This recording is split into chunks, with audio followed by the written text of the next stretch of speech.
আজকে মাওলানা আলা আলাইহিস সালামের শাহাদাত দিবস।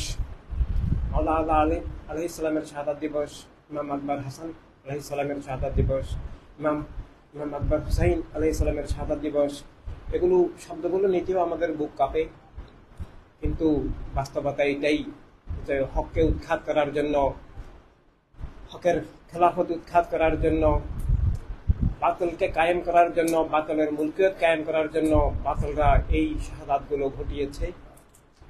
এবং মাওলানা আলা আমাদের ইমাম আকবর হাসান, ইমাম আকবর হুসাইন আলাইহিস সালাম এবং মহান মকবুল সাহাবায়ে কেরাম, যুগে যুগে ইমামগণ হকের পতাকাকে সমুন্নত রাখার জন্য আমাদেরকে কিয়ামত পর্যন্ত ঈমান, হেদায়েতের, খেলাফতের, ইনসানিয়তের, শরীয়ত, তরিকতের দিশা দেওয়ার জন্য শাহাদাত বরণ করেছেন, তবুও বাতিলকে প্রশ্রয় দেননি।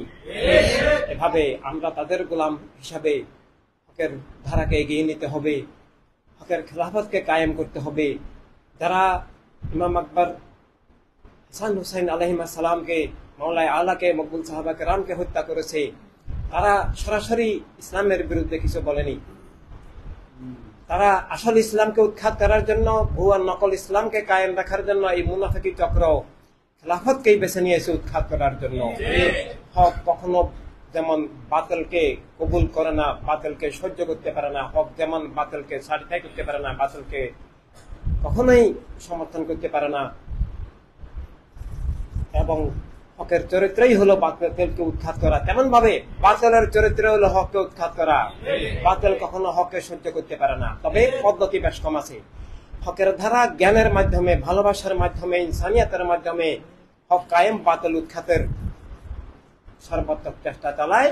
আর বাতিলরা এই খুন জুলুম ধ্বংসযজ্ঞের মাধ্যমে চালায়, সে ধারা এখনো বহাল আছে।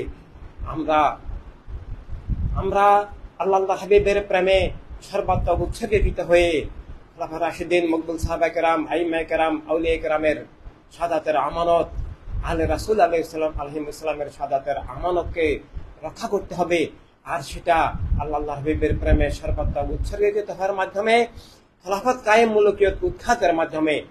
আর জীবনের সর্বোচ্চ দায়িত্ব হিসেবে আমাদেরকে এখন খেলাফত, ইনসানিয়ত কায়েম, এই দায়িত্ব নিতে হবে। তাহলেই আমরা আল্লাহ হাবিবের আপন, আহলে রাসূল, খোলাফায়ে রাশিদিন, মকবুল সাহাবায়ে কেরাম, ইমামগণ, ওলিগণের আপন, তাদের শাহাদাতের সত্যিকারের উত্তরাধিকার হিসেবে দায়িত্ব করতে পারবো এবং আমরা দুনিয়াতে আরেকবার সফল হব।